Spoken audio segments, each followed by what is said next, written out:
Hey everyone, and welcome to The Explainer. Today we're diving into a genuinely fascinating, overarching theme: unlocking a child's lifelong success, health, and happiness through one simple, surprisingly powerful daily habit. If you're a parent, a caregiver, or frankly just someone interested in human development, you are absolutely going to want to pay close attention to the research we're unpacking today. Okay, let's dive into this. What single activity can boost grades, lower obesity, and prevent drug use? Now, you might be thinking it's gotta be some expensive tutoring program, right? Or maybe an elite sports camp, or some intensive psychological intervention. But no, the scientifically backed answer is almost shockingly simple. It's completely free, and it's something you can literally do right inside your own home today. Here's a quick look at our agenda for this explainer. We'll start with the modern family table, move on to the magic ingredient, then look at boosting brains and bodies. After that, we'll cover guarding against teen risks and wrap up with the recipe for success. We'll cover the what, the why, and the how, without getting bogged down, I promise. Let's start with Section 1, the modern family table. We need to look at the reality of today's households. Look, before we talk about the solution, we've got to acknowledge that we live in a really busy, sometimes deeply chaotic world. The idea of the traditional family dinner, well, it might feel like a relic from an old 1950s sitcom. But a comprehensive breakdown from BetterHelp categorizes today's households into 6 main family types. We've got nuclear families, single-parent households, extended families all living under one roof, childless families, step-families or blended families, and grandparent-led families. Now, the beautiful thing about the developmental tool we're discussing today is how incredibly inclusive it is. The benefits we're about to see apply across all 6 of these common family structures. So, the crucial point is that a child's success is about the connection and the environment you create, not about having some perfect traditional setup. Actually, scratch that whole idea of a perfect setup.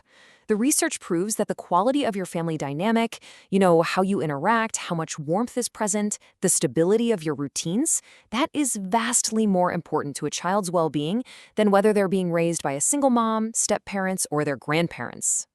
But what's actually holding us back? Well, 45%. According to the Food Industry Association's Barometer study, 45% of Americans report that differing, hectic schedules are the single greatest modern barrier to achieving shared family time. It's the logistics, right? The late work shifts, the after-school sports, the endless errands. That's what's standing in our way. Which brings us to Section 2, the magic ingredient, the shared family meal. So, we've established the stress of modern scheduling. But what is the scientifically backed antidote to all this chaos? Well, thousands of peer-reviewed studies over the last 30 years point to this one single habit as a transformative mechanism for child development: the shared family meal. But hold on, let's define what we actually mean by a family table. The American College of Pediatricians defines it, and this is key, not by the food being served, but as a time of open communication in a relaxed setting, allowing all members to share ideas and experiences. Notice that it doesn't even specify dinner. The research makes it crystal clear: the connection is what matters. Whether you're gathering for a quick breakfast, a Sunday lunch, or just a late-night snack after a soccer game, literally just sitting together in the same room is the key. Now, what's really interesting about this slide is the frequency required to actually see results. Data from the National Center on Addiction and Substance Abuse shows that 58% of teens eat dinner with their families 5 or more times a week, while 42% eat fewer than 5 times. But here is the secret, and it's a real game changer. Studies show that hitting a threshold of eating together just 3 to 5 times a week is the magic number. That's when you start seeing maximum developmental benefits. So, deep breath, you do not have to be perfect every single night. Let's look at the first ripple of benefits in Section 3, boosting brains and bodies. Check this out. Teens who share frequent family meals are nearly 40% likelier to say they receive mostly A's and B's in school. 40%. Why?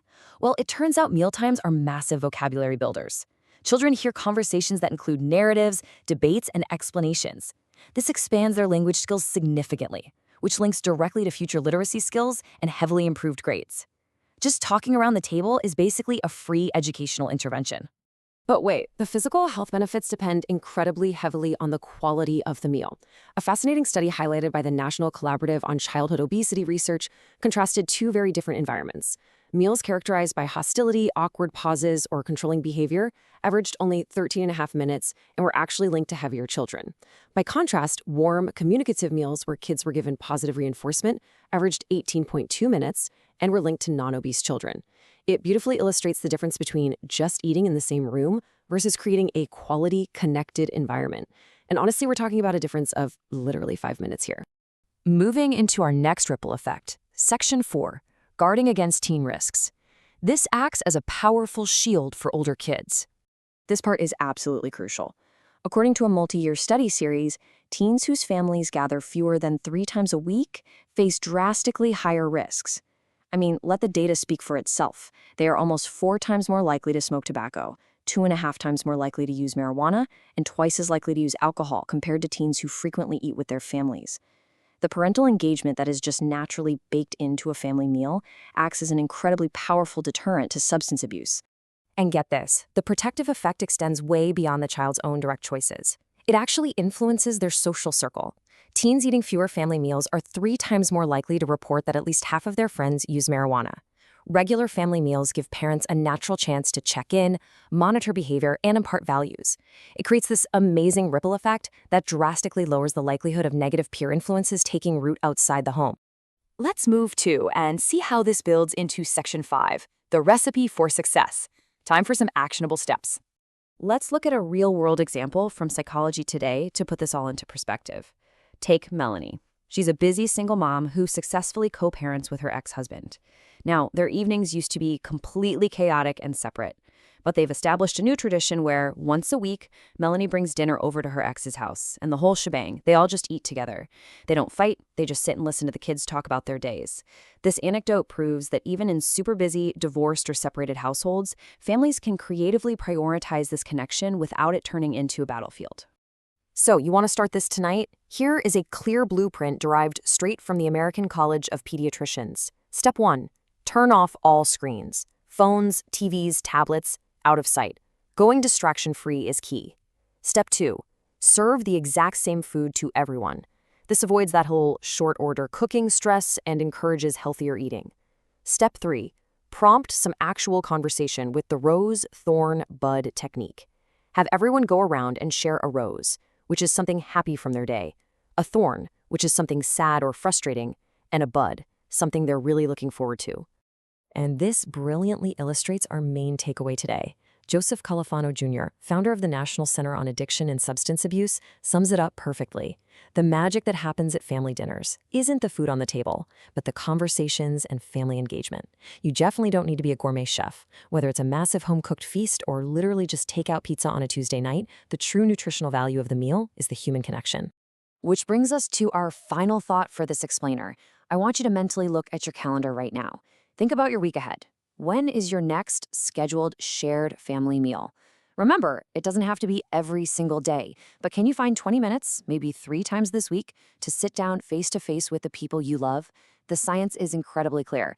Those small, dedicated pockets of time are quietly shaping the health, happiness, and future success of your family. So thank you so much for hanging out with me for this explainer. Now go block out some time on that calendar, and I'll catch you next time.